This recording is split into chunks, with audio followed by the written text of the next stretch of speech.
How could I have gone from the king of rock and roll to this? Jack, President Kennedy was a white man. They dyed me this color. What we have here at Shady Rest is an Egyptian soul sucker. Some kind of Bubba Hotep. A mummy. All right, man, let's go.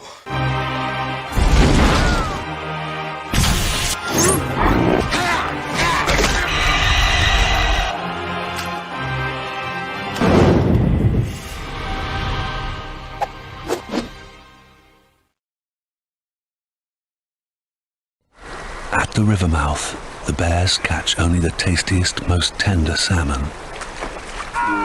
Which is exactly what we at John West want.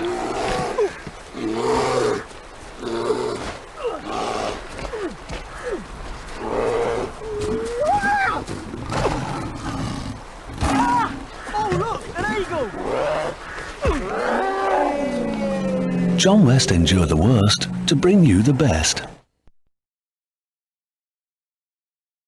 Shocktober, New York's movie station creates a little monster. September, Shocktober, November, a little bite of the unexpected. What was that? A little vampire humor? Shocktober, it's back. It's very cool to be a ghoul. We'll be seeing you On Channel 11, Shocktober, on New York's movie station. So here's the Clock Stoppers 411. Zach's dad invented this killer watch that can stop time, and ever since we got a hold of it... She's cool or what? And look at her. I mean, she's amazing. She's beautiful. She's smart. I think she actually likes me. I should probably unfreeze her, but this rocks. Things have gotten pretty interesting around here, haven't they, Zach? Yeah. Clock Stoppers, rated PG, in theaters March 29th. Don't do that again. What?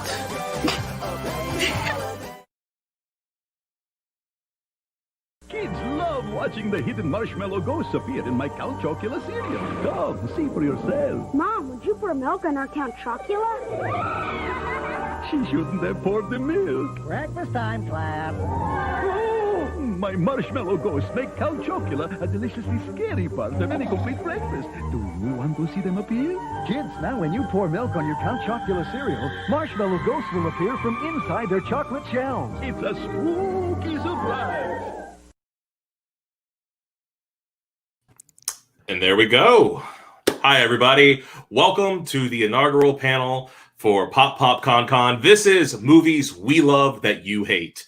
My name is Sean Rosado. I am one half of Pop Psycho Bobbles. We are the people who put this crazy idea together. Me and my wife Laura decided that we should put together a convention where we could basically just have fun with all of our friends. So I reached out across the internet, across all the telecommunication cables around the world, and said, "Hey, do you want to be on a panel or two over this weekend?" And we had a lot of folks say, "Absolutely. Let's make this happen."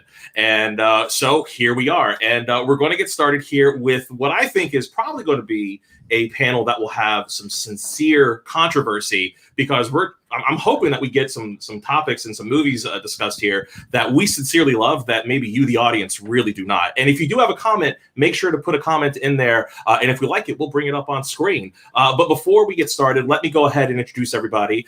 Screen left to me is the lovely, the amazing, the awesome woman that we call Miss Jenna Busch. Miss Jenna Busch, say hello and introduce yourself, please. Hello. So you want me to tell you a little bit about myself? Yeah, tell us a little bit about yourself. Okay. I am a writer and a host from all over the interwebs. I'm writing right now for Sci-Fi Wire and VitalThrills.com. I have contributed to 11 books in the Psych Geek series, like Star Wars Psychology. I used to co-host a show with Stan Lee. I've done a bunch of really weird stuff. Yeah. But I think your greatest claim to fame is still you are the voiceover lady for all those My Little Pony commercials for like a decade. Oh, yeah, for the trailers. Yeah, for all the trailer. Yeah. What a reveal to happen live. I have a terrifying perky voice. She does. Really. I do. We used to do a podcast together, and I would ask her to do the voice every once in a while, but I'm not going to make you do it today. Wait. Join Twilight Sparkle and all her pony friends. There you go. There we go. And to her left is somebody who probably needs no introduction, but we're going to say hello to her anyways. That is, of course, my buddy Dodger. Say hello, Dodger, and let us know a little bit about you. Hi, everybody. I'm Dodger. I am a live streamer. I play video games and talk about anime and whatever else. And that's it. I don't know. You downplay that so much. You didn't even talk about your coffee brand, all that stuff. You do so many things. Okay, I'm sorry. I have a coffee company. I make clothes with cats on them. I have a cute child. What?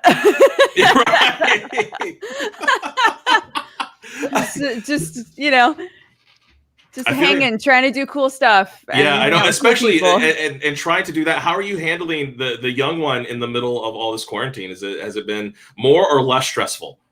What's been nice-ish is that the first 18 months of her life.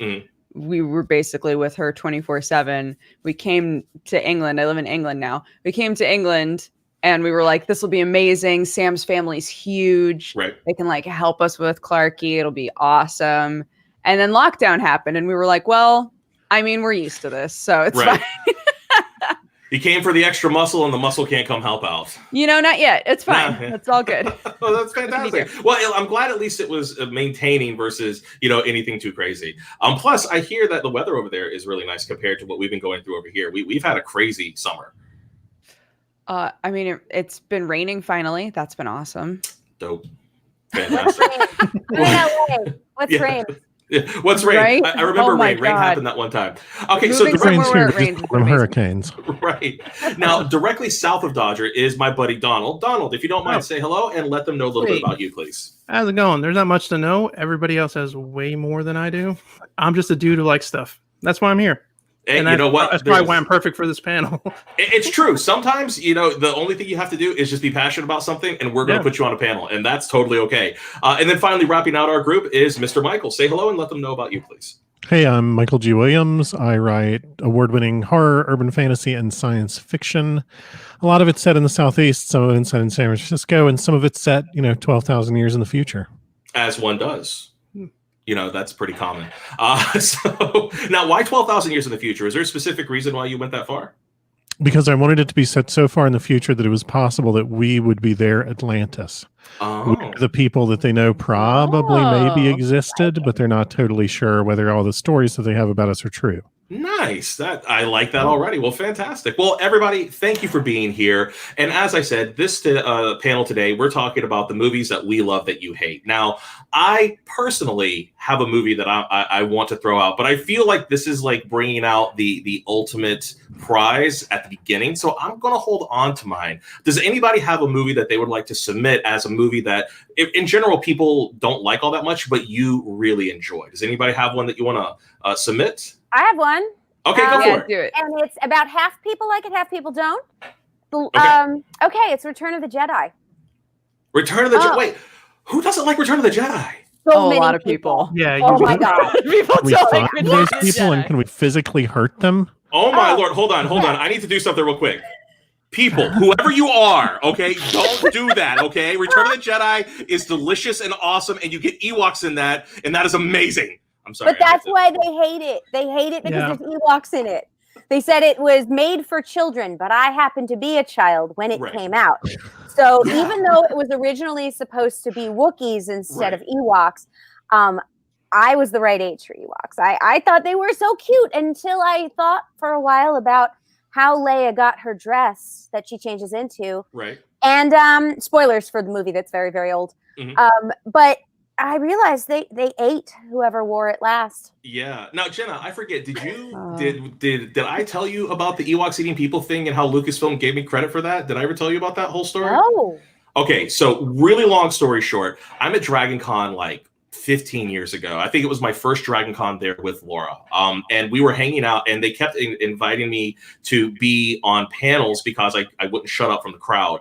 And so I was on this panel with all these scientists and literally like they're doctorates and they're scientists and they're philosophers and there are people from Lucasfilm corporate talking about how they take all these different religions and philosophies and kind of meld them into Star Wars.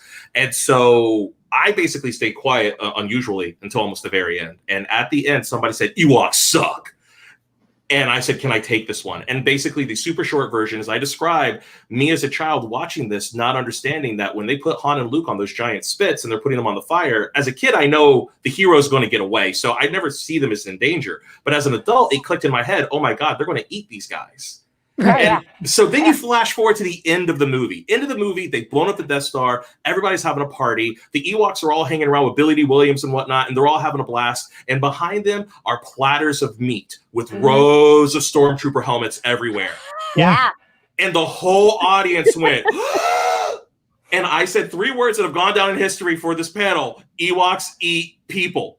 They do. According to Lucasfilm, nobody had ever said that in front of them before. They went back and they checked, and they said, "You're the guy who came up with that idea." And I'm like, "Are you kidding me?" So I officially, even though it was already there, got the nod of Ewoks eating people as my thing, which is why I'm like, Jedi's awesome. You get cannibalistic. I mean, okay, they're not eating each other, but they eat people. I mean, they I don't know might if that be counts as each other cannibalistic.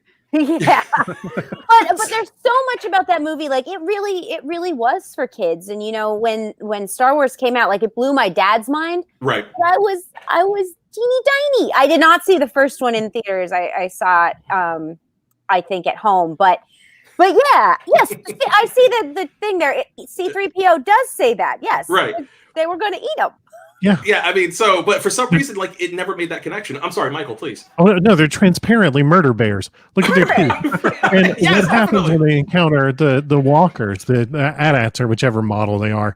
They knock their heads off and then steal the bodies.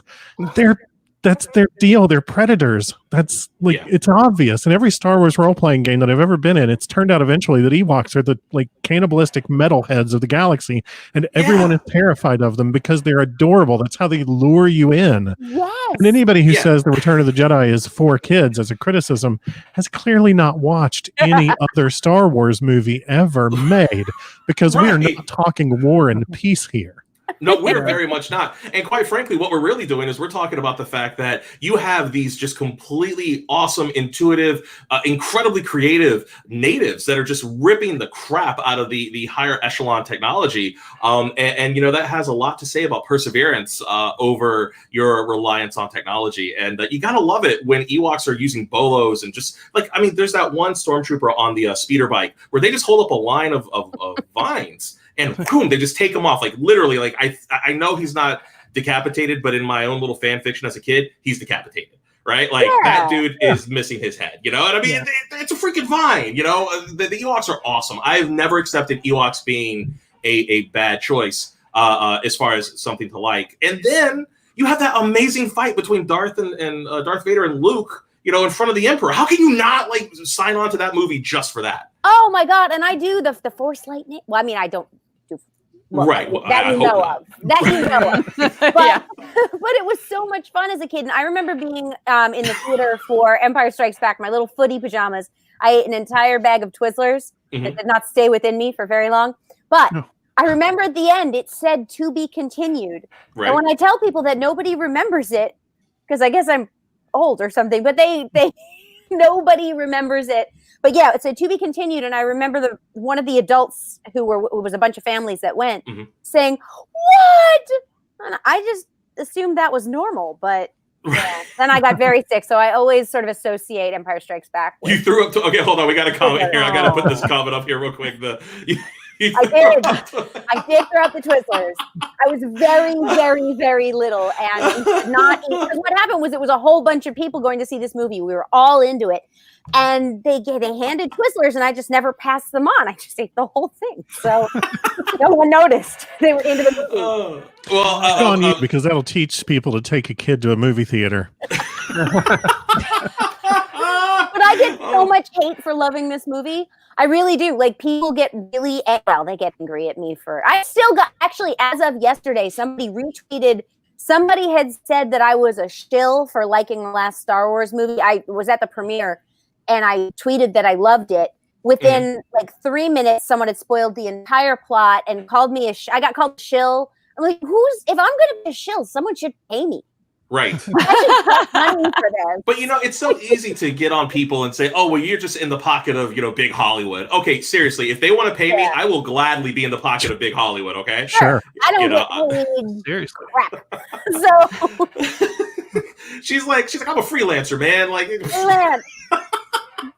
Right. Well, you know what, Jenna? I know you, and I've known you for a long time, and I know your love for Star Wars. Okay, guys, let me put it to you like this. Literally, I was in LA we were at a calendar. We were doing the calendar event, and we were walking Jenna to her car, Laura and I. We were talking about our love of Star Wars, and Jenna just says off the top of her head, hey, do you want to see my Boba Fett helmet? And I was like, what? She goes, yeah, I keep my Boba Fett helmet in the trunk of my car. And I'm like, yes. Of course you do. So she walks me over, and she opens it up, and there's a Boba Fett helmet. I want to say there was one lightsaber. There might have been two. There were two lightsabers and a Captain America shield. Right. You never know when you'll For need good it. measure. I was doing a thing at JPL at NASA, so they do crazy security and they have to look in your trunk before you go in. Uh-huh. And I was like, oh, that's going to be fun. And he looked at me like, what do you have in there? I was like, let's go look. And he came back laughing. He was like, oh, wow. Go on. Seriously, like this is who Jenna is. So if anybody wants to call her a shill or say, oh, well, she's not, really down with like Star Wars and she was just saying it because, Disney was giving her some under the table money. They've never looked in the trunk of her car. No. You were pro Disney before Star Wars even got under Disney's umbrella. This is way before that. That was when it was still just a Lucasfilm joint. Yes. Okay, so Return of the Jedi. I can't believe that's what we started with. I'm still a little like, really? Yeah. Okay, who else has a suggestion? Anybody else have a suggestion so far? Okay. I forever have adored the Mario Brothers movie, which is deeply hated, a deeply hated movie by many, many people. I love that shit. It's so many iconic moments. It's just straight up just an isekai where they just bring some plumbers into a weird world where they're like, what if Bowser was like just a dude? It's incredible. It's not just a dude. I mean, it is Dennis Hopper. I mean, so can we call Dennis Hopper just a dude? Well, no. In comparison to Bowser? Right. I mean, okay, that's fair. He's That's dude, fair. yeah. That movie's so much fun. You know what? So Actually, the thing I love the most about the Super Mario Brothers movie was the fact that they made, and I know technically it was canonical beforehand, but the fact that they had the steel gumption to do this is where they go, "What's your first name? Mario. What's your last name? Mario." I'm sorry. Mario is my name. And Mario, and I'm Luigi Mario. Right, I'm Luigi Mario, and it's just like, what? Okay. Thank you, John Leguizamo. This is definitely the highlight of your career. I adore you. I know, seriously, John Leguizamo has done so many amazing movies, and yet he will always be Luigi Mario for some kids. Always. And you know what? I will say, even though I know empirically the Super Mario Brothers movie is not a good movie, I agree with Dodger. As a kid, I loved because this movie was what, 1990, 1989, something like that, right? Yeah. Ballpark. It was so much fun. So I was at that. What was it? 1993. 1993. Okay, so apparently 15-year-old Sean just had bad taste. But I was okay. I was okay with being 15-year-old Sean liking this movie. One of the things I always thought was cool was those how they tried to explain how he had his double jump with those weird piston boots. I love those boots. Those boots were dope. The boots that Big Bertha gave him. I forgot. Right? Wasn't her name Big Bertha? I think it might have been. No. It was Birdie. Wasn't it Birdie? Oh my God, it might have been Birdie. I think it might have been Birdie. I need to rewatch this movie now. I do too. Yeah, my husband says it's Birdie. I saw it in the theater, but I haven't seen it since, and I want to watch it again now. We had that sweet, precious moment with Princess Peach and Yoshi, who is just a straight ass dinosaur. Right? And they just like had their faces too close, and he was all covered in weird egg goo. It's great. It was a weird Jurassic Park moment, right? Like, even because Jurassic Park came out in '92, so they were definitely like, we have to have like the Velociraptor birth thing. And instead of making Yoshi a cute Velociraptor, he's just a straight up baby raptor. Like, they didn't even try to make him look cute. He's like, that thing's going to eat your arm. Mm-hmm. But I do. Anytime anybody mentions Yoshi, I do their voice. Yoshi. Oh, wow, that is a really solid voice. I'm telling you, that was extremely distressing and entertaining. Oh my God, I have a comment. Hold on, I have a comment Okay. I have to bring up on screen. Hold on. This comment is, those boots made an appearance on Face Off, that Nicolas Cage, John Travolta movie. And you know what? God. She's absolutely right. They were. Those were the mag boots that kept them in the prison when they were all fighting. God. Those were those freaking boots. Oh. Wow. Wow. Wow. All I can really say about this movie is that it came out when I was in college, but I had not yet discovered hard drugs, and so I never enjoyed it. Now, have you actually gone back and watched it, or is it still one you're waiting for on a future bender? Oh, once I'm like old enough that nothing up here really matters anymore, and it's just me bribing some orderly to bring me whatever the kids are on those days, then I'm going to give it another shot. But until then, I'm going to sit here in stunned silence. This is a solid plan. Seriously. Oh, okay. So you have Bob Hoskins as Mario. I mean, right there, Bob Hoskins. By the way, forget the crappy plot of this movie. Bob Hoskins as Mario is pretty much on point. I mean, It's great. he's really good. And this is right after, this is 4 or 5 years after he did Who Framed Roger Rabbit. So, he's got that voice down right. He's got the mustache. When they finally get him in the jumpsuit, the suspenders and the red and all that, I mean, he is like the spitting image of what you want Mario to be. John Leguizamo is pretty good as Luigi. The fact that he didn't really have the same bushy mustache kind of bothered me. He was a little bit more hip. They were like, what if Luigi was hot? Right. That was in the book. But this was just this was just a few years before he did Romeo and Juliet, and that version of Luigi I'd have paid good money to see, right? Where he's Mercutio and he's got he's always ripping his shirt open. Yes. I was fine with that. That would have been a much more interesting. Oh God, who played Princess Toadstool? I need to pull up the IMDb for this now. Since Dodger has now made us go down this particular rabbit You're hole. welcome, guys. This movie that all of you I'm obviously serious. desperately wanted to forget existed.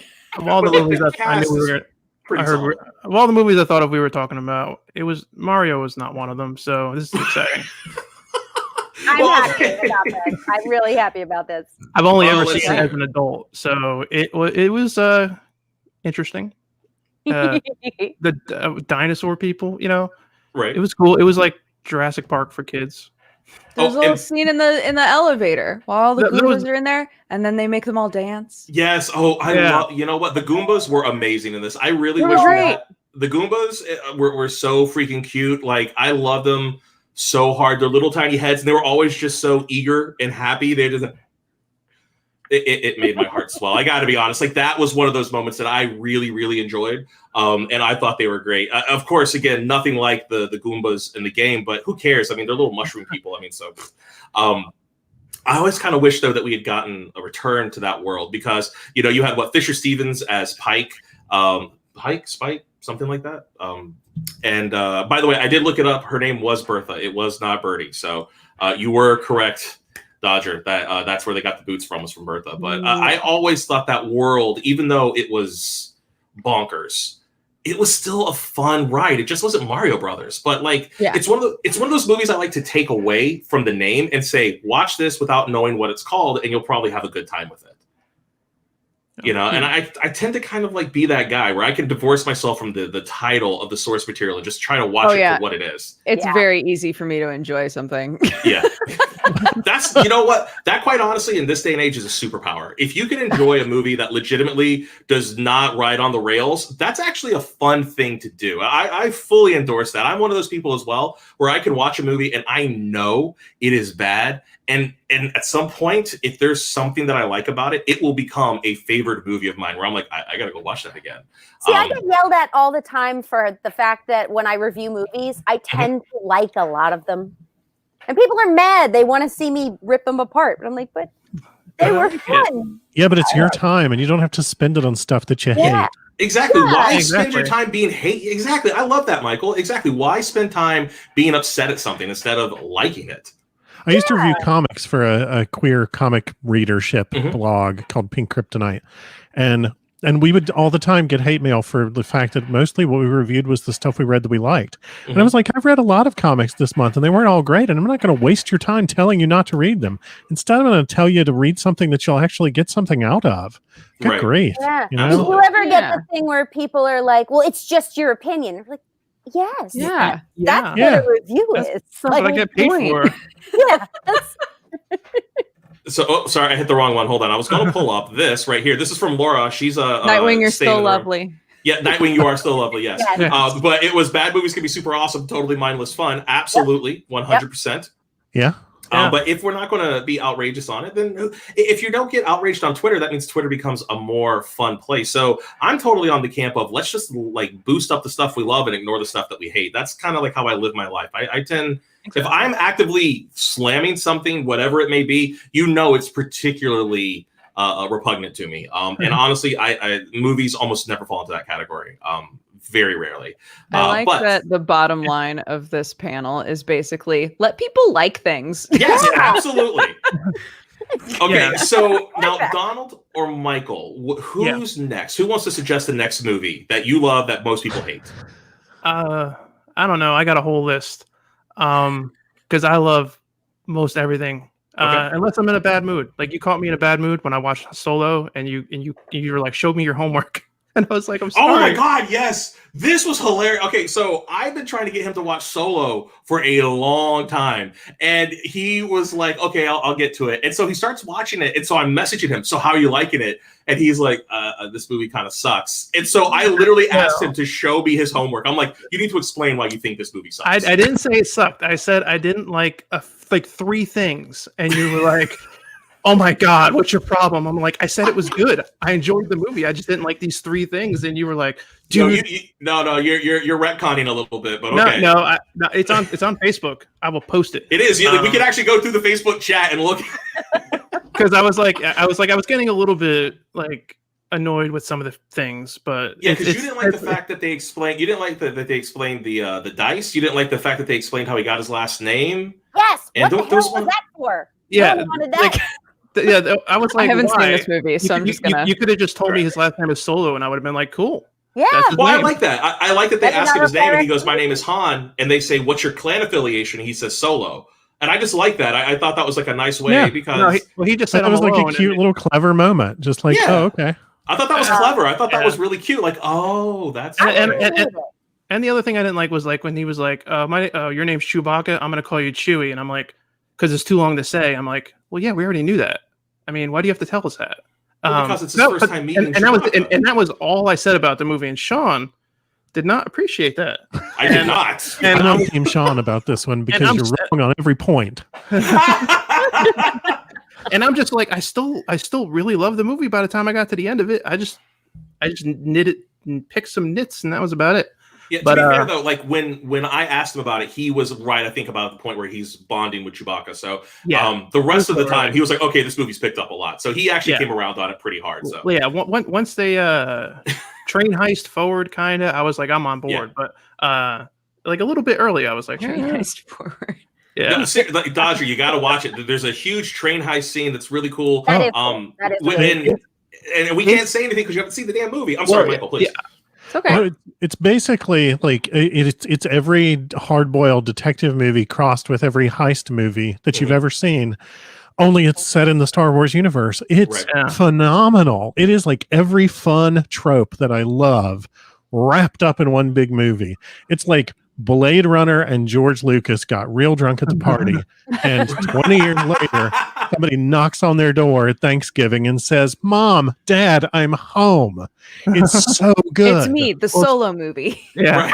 Well, the funny thing is, after I finished it, the first thing I said to myself was, I'm actually going to bring this up at the Sci-Fi Western panel because it has a Western feel to it a lot. Totally.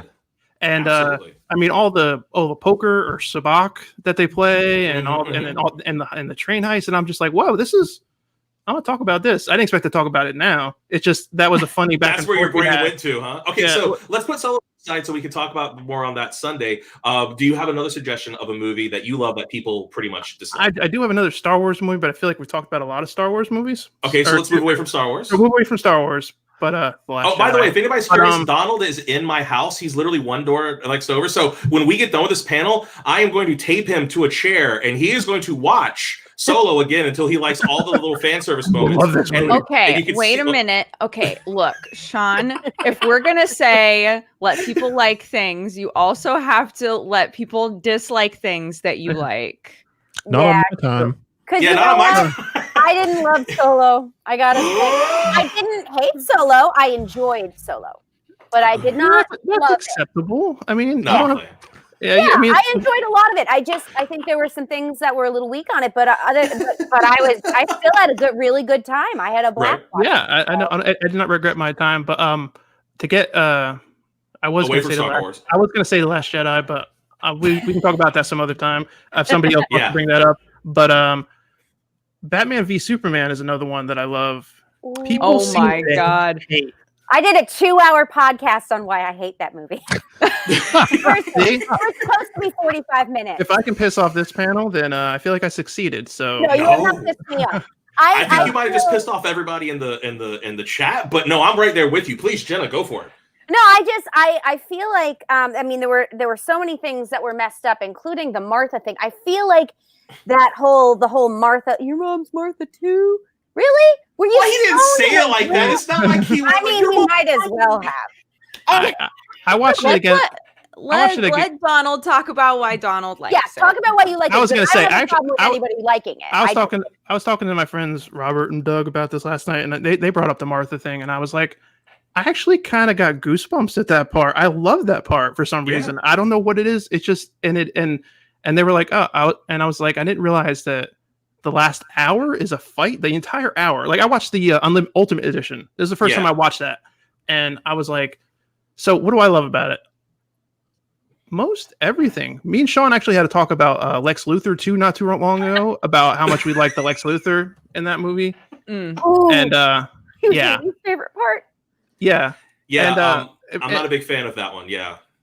Oh, I thought you said you liked the. Well, I liked it, but remember, I said I liked what they were trying to do with Eisenberg, but I said the one thing I think would have made that a lot more. Change his name. Yeah. I wanted him to be Lex Luthor Jr. And then you find out that Lex Luthor's living on an island somewhere, and this was my reveal at the end. The post credit sequence is Jesse Eisenberg's character gets killed in prison, like they've happened with like the Bat Brands and whatnot. And you're looking over the shoulder, somebody's getting their paper, and they read big headline: Lex Luthor Jr. killed in prison. And then he kind of throws it down and he sits up and he picks up the phone. And he's like, "Get me my plane." And he stands up and it's Walter freaking White. And that's Lex Luthor Sr. Yes. I'm like, that would be fun. That would have made me so happy if they'd have done that. All I'm going to say is that you're going to sit there and tell us that you don't like the explanation for his last name being Solo, but Martha gave you goosebumps? I feel like that was the filmmakers sitting around really stoned off their asses going, dude, you know what I just realized? They both have moms and Martha. We should totally do a movie about that. Yeah. That's what I was thinking the entire time. they were like, we're going to build a whole movie around that. Let's do it. Oh my God. And then it blends into the this is the most heterosexual thing I've ever heard. It is disgusting. But it blends into the whole Justice League thing with the magical clothing that just appears out of nowhere. Like, do you know about the magical clothing? I have not seen Justice League yet. So well, this will spoil nothing. You can spoil the whole thing. I like how we start on Batman v Superman. She's like, moving on to Justice League. I have issues. And there's so many DC things that I love. But this, when so Aquaman's wearing this cool leather jacket after he was just naked in the water, and they're rushing to the headquarters, and all of a sudden he's got this outfit on, and you're like, did you stop at a clothing store and get like a bespoke jacket? Like, what is that? And then Superman his shirt just comes off, which, I mean, I'm not really going to complain about that. As it happens. I got to pet him once. I do want to say that. I got to pet him in his Superman costume because I was on the set visit for Man of Steel, and I was having a rough time.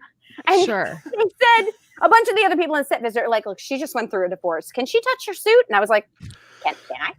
And he said yes, so I got to pet him. But anyway, his shirt comes off, and then he lands in a field in front of his mom's house, but nobody lives there anymore, but somehow he's got a shirt on. Did he like go in the house and steal a shirt from somebody? I don't know.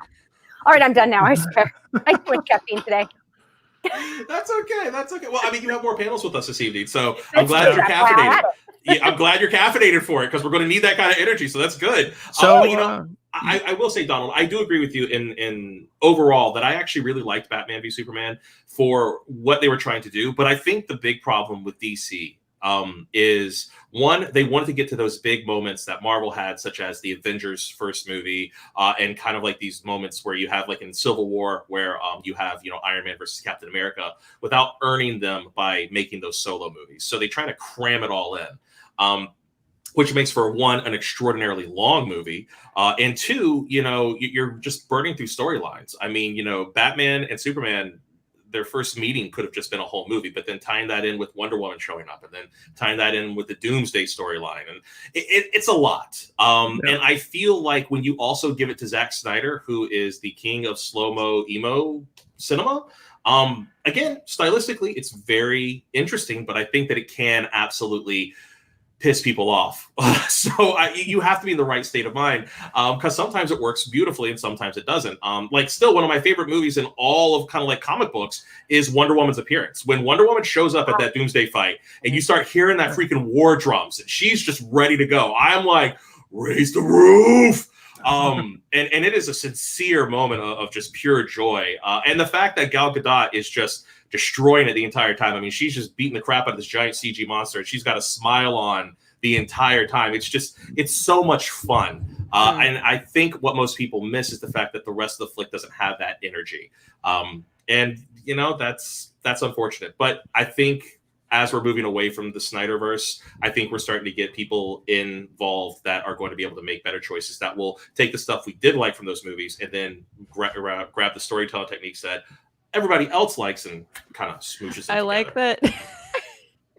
I like that you're saying, oh man, you know, Zack Snyder, like, there's just like this emo quality to it, but we're moving away from that when literally the Batman trailers going around right now are Robert Pattinson just looking like, I've listened to My Chemical Romance my whole life, and then I got bit by a bat, maybe.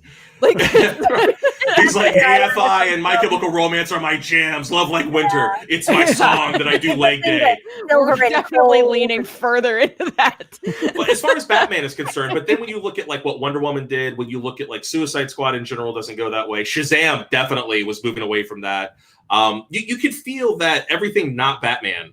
It's feeling. I mean, Batman will always be the harbinger of brood, right? Yeah, totally. So I think that's a fair statement. But yeah, definitely, Robert Pattinson definitely looks like he's about to, you know, go on the emo tour 2007. Yeah.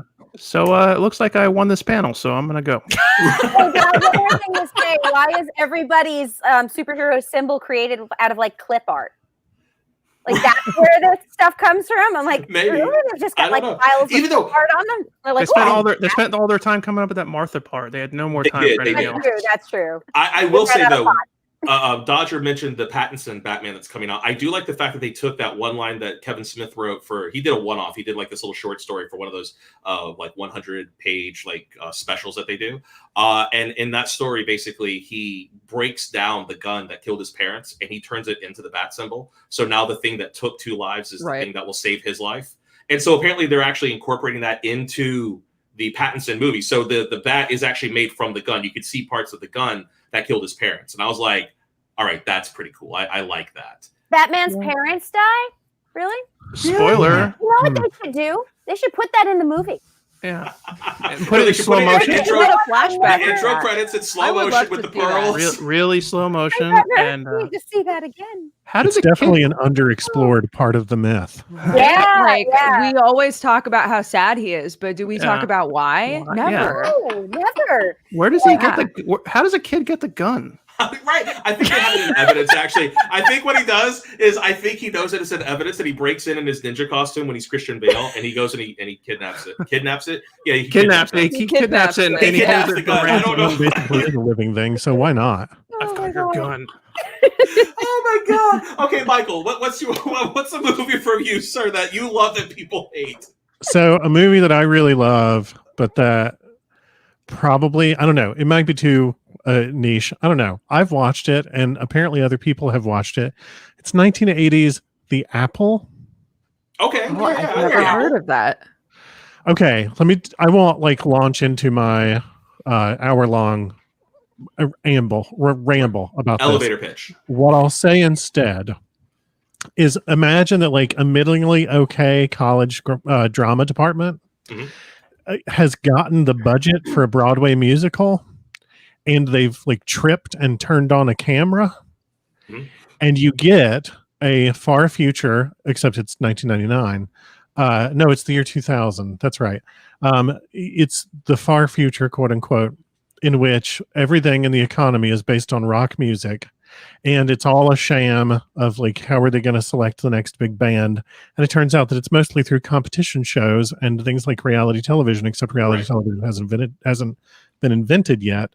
And it's Adam and Eve, because they're these like two kids from Montana who want to be rock music stars, but the devil is there and he offers the girl an apple and she takes it and becomes really famous. And then there's a lot of huge scenes of people probably doing it in the background while smoke machines just go haywire. And then he has to sort of save her with his morals. And it's a very over the top, ham-fisted moral, like cautionary tale, but it's also a big glam rock musical, and it's a very ambitious failure.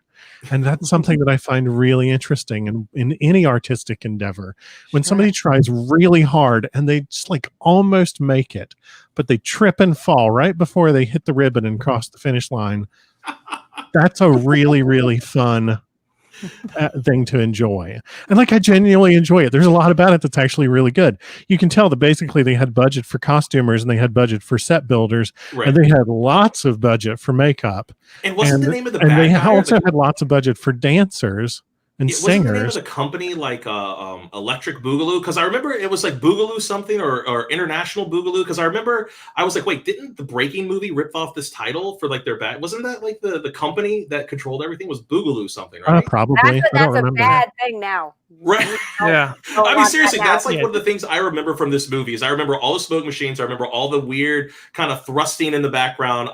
Seriously, like it's a very kind of Barbarella vibe. That's what it always reminds me It of. sounds like Reefer Madness without the awareness. Yes. Sounds like the porn version of Reefer glam Madness. rock Reefer Madness. There's a lot of like, oh, drugs are going to make you bad, but you know, your boyfriend will show back up eventually and probably save you. Oh, here we go. Here we go. God Somebody is there. said It's complicated. It's very there it is. complicated. Boogaloo International Music was the name. Thank of it. you very much. I knew it was Boogaloo.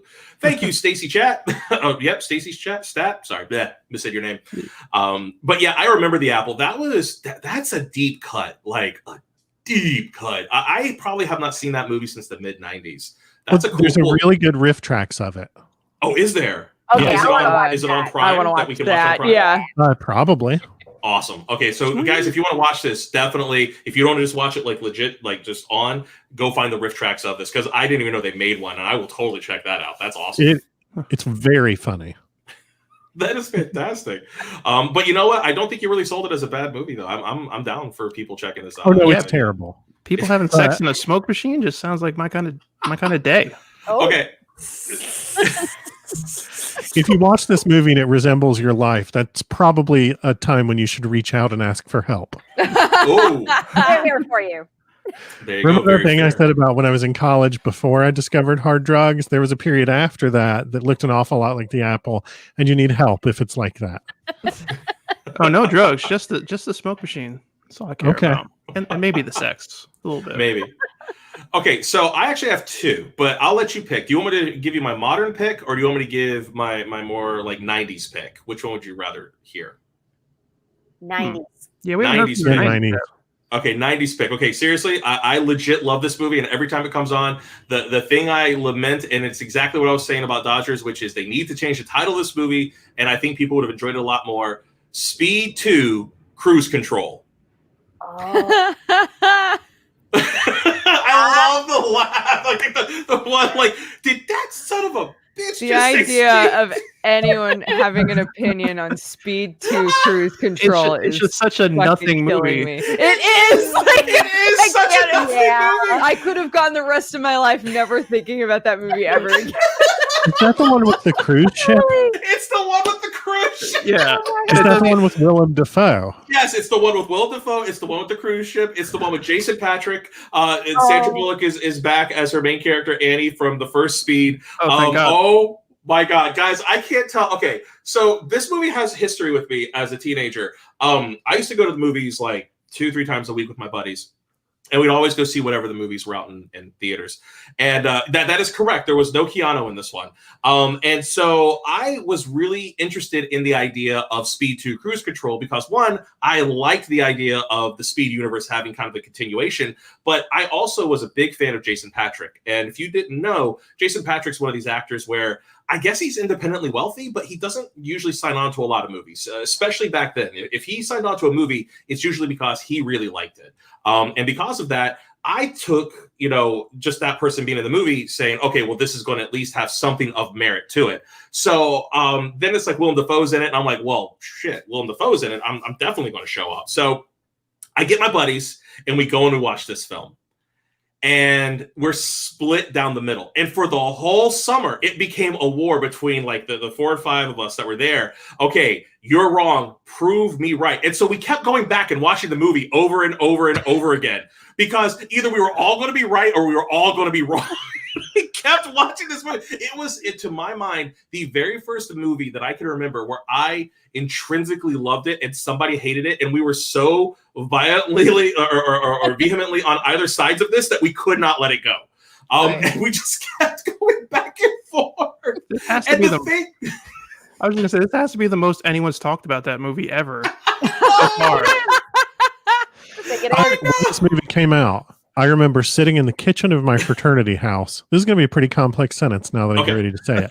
I was sitting in the kitchen of my fraternity house with 2 of my fraternity brothers, listening to Willem Dafoe be interviewed about Speed 2 on NPR. Mm-hmm. And sitting there, the 3 of us just like, we all like Willem Dafoe, but Speed? I just can't. See, at least Cat Gangster is with me that he saw that movie too many times.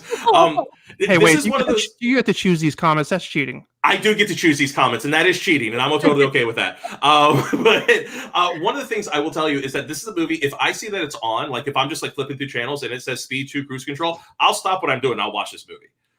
It has that kind of hold over me because let me give you my rigged comment showcasing. Well, you're just going to have to hold on. Let me yes. That is correct. There we go. That is 100% correct. Yes. Yeah. But I will say, when you are talking about this movie, what I love about it is the fact that it starts off with such a simple premise, which is Annie does not want to be involved with another police officer because it didn't work with Keanu Reeves. And Keanu Reeves is so heartbroken, he changed his name to John Wick and he goes off to become the Baba Yaga. So that way he can go and kill people because they mess with his dog. So honestly, in canon, that's a good choice. But she doesn't want to be with anybody who is, I think she called them the adrenaline junkies or the Suicide Squad, something like that.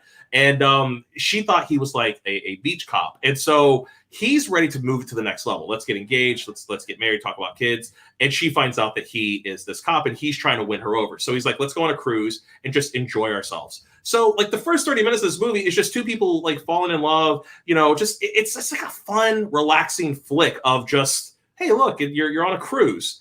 I really liked that. It was very relaxing for me. I was like, all right, cool. And then Willem Dafoe shows up and he's missing his golf balls, which is a whole sub point. Sure. And he basically... Is that a euphemism?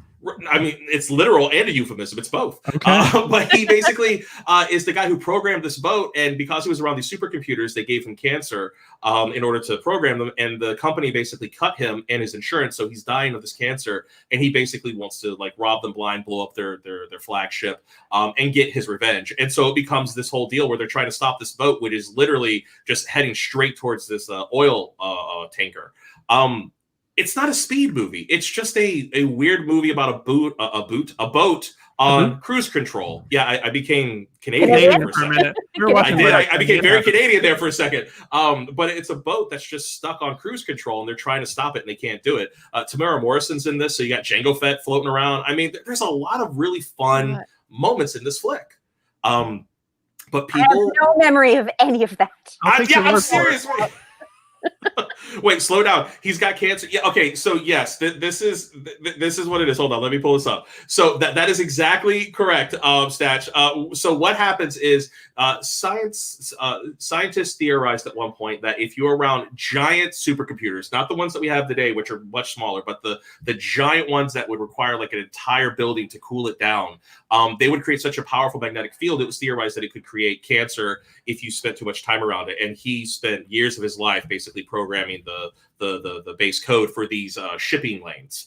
And then when he came down with cancer, they cut him out so that he couldn't have the insurance that he needed. So he was pissed off that basically he did all this work. They're making billions of dollars and they wouldn't even pay for his care, even though they're the reason why he got it.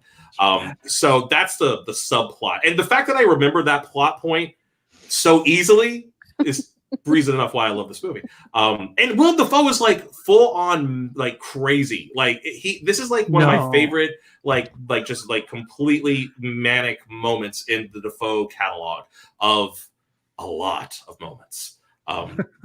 But nobody else here, like so Jenna, you have no memory of this movie. Like anybody else even remember this flick? I might have been drunk when I saw it. What year did it come out? 1997.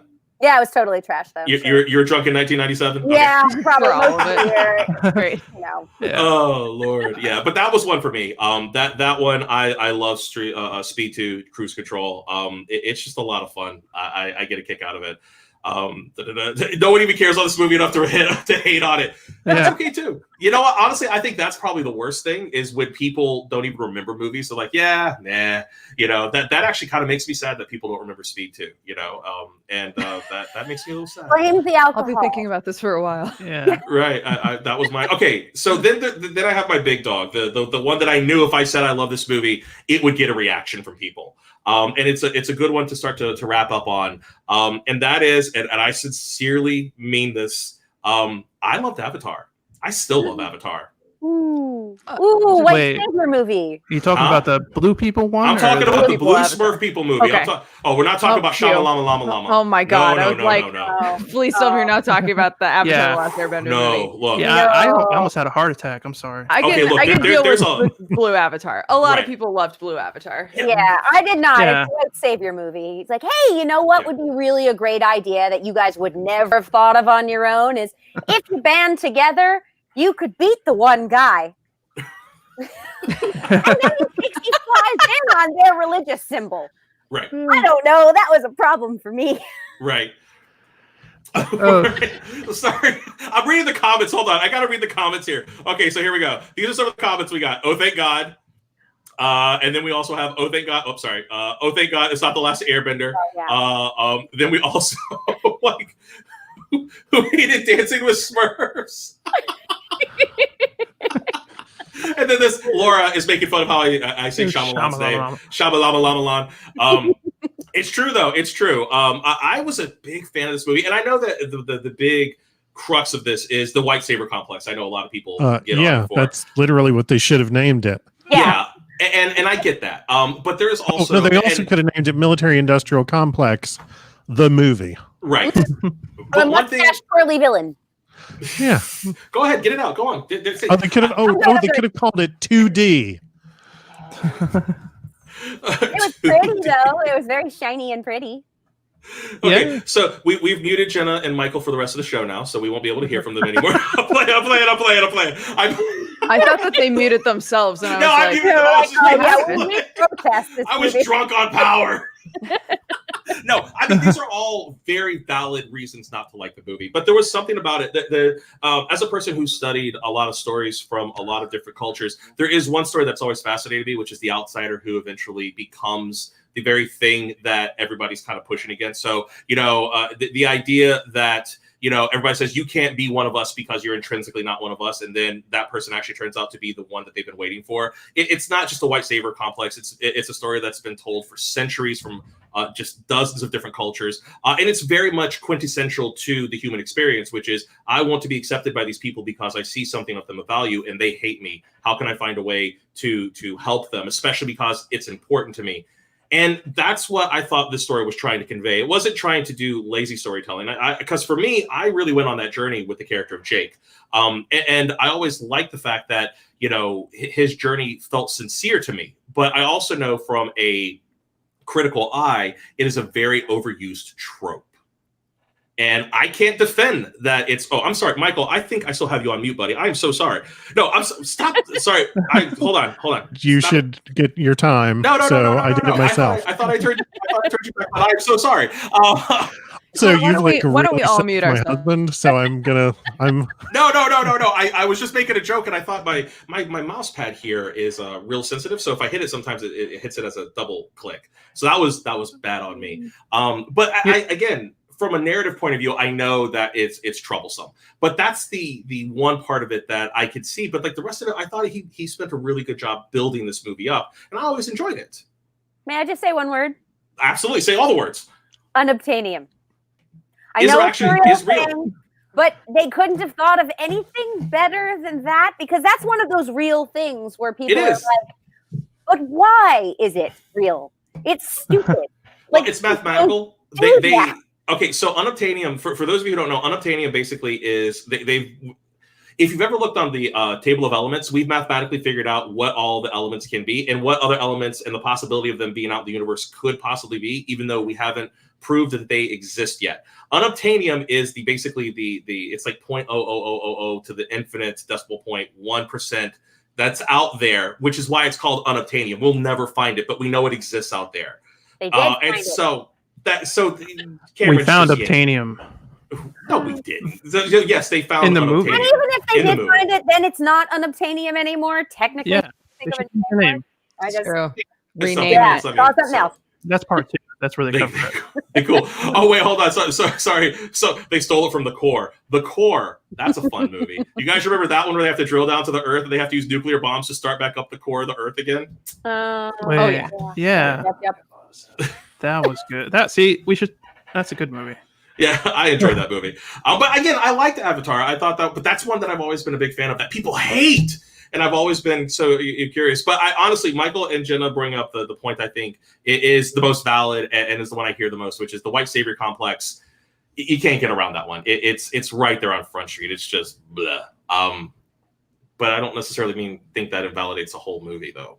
No, but he's just sort of like a piece of toast, too. It's not like he's super charismatic and like people are interested in what he has to say. No, he's toast. He's not even like done toast. He's like very, very pale toast. He's very pale toast. Pale toast. He's undercooked toast. Oh, he's mostly bread, just like a little bit of toast. I think they just call it stale. Yeah. He's just stale bread that's just been left out for a couple of weeks and beat somebody in the face with it.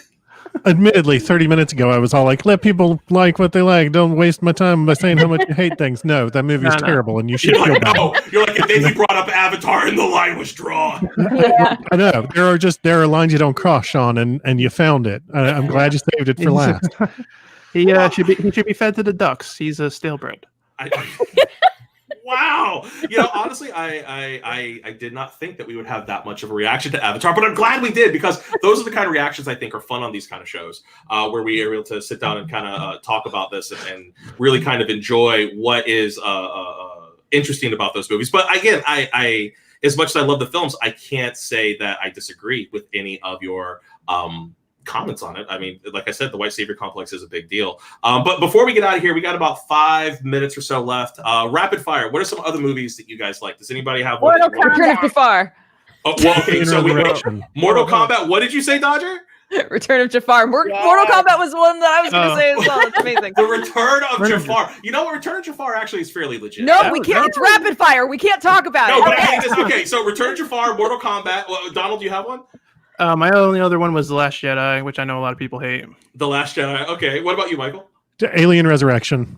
Ooh, yeah. Oh, you know what? I'm with you on Alien Resurrection. Absolutely. I know that you're not supposed to talk about them, but Alien Resurrection is an important piece of feminist fiction that talks directly about our current political climate. You know what? Pause. Pump the brakes. We're gonna give him like 2 or 3 minutes. You come on. Okay, Michael, hit me. I need to hear this. I'm a huge fan of this movie. I want this. It's the cast of The Children of Men making an alien movie. It is, absolutely. You can't watch the scene where Ripley walks into the room and finds all of the failed Ripley clones without recognizing that this is a movie about the society they live in now, where powerful men use women, turn women against each other. They exploit them relentlessly. They turn them into weapons. They turn them into objects. They are objectified at every turn. The movie is chock full of dehumanizing language that those men use about Ripley, where they refer to her with terms like the vessel, things like that. For a much longer talk about this movie that I gave at Dragon Con last year, I did a bunch of checking, just 5 minutes on Google. Do any politicians these days use that term to describe women? Oh yeah, there's a slew of right-wing politicians in America who use that term, vessel, to describe women that are presumably people they wouldn't mind having vote for them, but they talk about them that way, and they write policies that treat them as objects for sure. And everything about this movie, yes, Joss Whedon did write Resurrection. Everything about this movie is about our current political climate and the experience of women in it, and the way that women aren't believed and the way that women aren't valued by the men who ultimately are in charge of our society. No, I absolutely, that dude, you know what? You just took us to school on that one. And you know what? I like Resurrection for none of those reasons. And now I'm adding those reasons on because I like Resurrection just for the fact that Joss Whedon took something that I always thought was amazing about the alien mythos, which was that whatever their host is, they always take genetic memory of those people. That's why the aliens know how to climb through air ducts. They know how to get around your security systems. They literally have the ability to glob on all that information onto their DNA. So every host they ever have, they just continually get smarter and more creative. And the fact that we actually see them trying to split the Ripley DNA from the alien DNA so they could get those eggs back and all the stuff that happens. I loved all the kind of weird science fiction-y parts of that. For me, it was a very, very awesome movie. Plus, like you said, the director of Children of Men, if you have never seen the Island of, was it the Island of Children? No, it's Children of Men. Yeah, it's City of Lost Children. City of Lost Children, thank you. Yeah, The City of Lost Children. Also, by the way, a movie that most people have not seen. If you ever wanted to see a snarky brain in a jar running around on a little cart, just getting pissed off at people, go watch The City of Lost Children. Also has Ron Perlman in it, who is in this movie. Fantastic flick. That's a fantastic one. Man, we need to go do like a Resurrection panel now. Okay, so we got just a couple more minutes. Who else has a suggestion? Anybody else? I was going to say Masters of the Universe from the 80s. Oh, yes! I love Masters of the Universe. Yep. I just rewatched that like 2 weeks ago, and I need to. You know what? God damn it! I'm so glad we had Frank Langella, Skeletor, in that movie. He's so good. Oh, he just eats the whole damn. Oh, it's so good. Just say that again. Frank Langella as Skeletor. Skeletor. But you know what's funny? You know what's funny though? Somebody asked him what one of his favorite roles in all of movies were, and he said Skeletor. And he said the reason why was because the whole point of being that character in that movie was that in order to bring that makeup to life, in order to be this super arch villain character, he would have to basically eat all the scenery to the moon and back. And that's exactly what he did. And he felt that it's one of the most true performances he's ever given. And I'm just like, yes, because that's exactly what he does. When Frank Langella shows up as Skeletor, movie over. Like, that's just all you're there for. Oh, he's so good. Jenna, you had a suggestion that we got a little overlap on. What was your suggestion? Speed Racer. Oh, yes. Oh, that's such a great movie. Speed Racer. Yeah. You know what? The Wachowskis, right before they went and did Sense8, which is phenomenal as well, had a really good run of movies that people just did not like, but fundamentally, I am just in love with. Speed Racer is one of them. Cloud Atlas is another one. I love Cloud Atlas. I also love the book. Cloud Atlas, because the makeup, I was a makeup artist for years, and I didn't like the makeup in it. The movie was really cool. The makeup drove me nuts. And you know what's funny is the movie is almost exactly like the book as far as how they break in the middle of the story and they go to somebody else's tale and they come back at the end. All that crap is literally how the book was written. The first time I ever read the book, it was actually an audiobook, and I was driving and I thought somebody had screwed up the chapters in the audiobook. So I stopped. I went to a Books A Million because I couldn't get it to play right. And I looked to see if that happened in the novel. And I was like, holy crap, this is actually how they wrote it, which is it just stops and then it jumps to another character. And then you have to... You basically get the first half of 6 character stories, and then you get the last half of 6 character stories, and none of them know each other. They're all separated by centuries. The audiobook is phenomenal also. Which one? The audiobook is phenomenal. Yeah, also. the audiobook is really, really good. Yeah, Books A Million still exists, Christina. There's one like 2 miles from my house. Jesus. Talking crap. Did we have any other suggestions before we get out of here? Anybody else? No. All right, fantastic. Well, guys, thank you so much for being here. As it says on the crawl below, thank you so much for watching. If you haven't had a chance, make sure that you go check out our store. Let me go ahead and pull up that banner real quick for you. You can go see all of our material, what's coming up for the whole weekend over at popcyclebaubles.com. You can also, if you like what you're seeing here, you like us, and you want to help support us a little bit, go check out our Etsy store. You can simply do that by going over to our Etsy store, which is etsy.com. /popcycle. Actually, I think it's /shop/popcycle. I'll fix that later. But yes, it's going to be a great fun. We got a lot more stuff in store. The next thing that we have coming up is going to be at 9:30 Eastern Standard Time. The new normal, how VOD is changing how we go to movies. I do hope that you'll come back, and we will actually have Miss Jenna Busch on there with us. So we will see Miss Jenna in just a little while.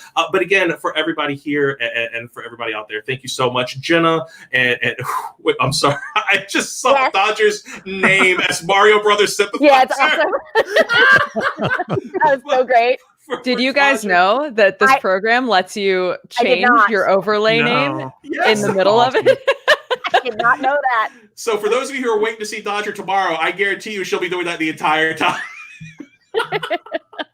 Or maybe I'll just save it for the anime podcast. We'll see.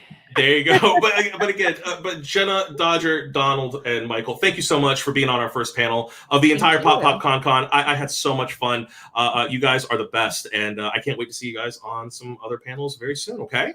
Yeah. All right. All right. All right. Thanks, everybody, and we will see you at 9:30. Thank you so much. Take care, guys.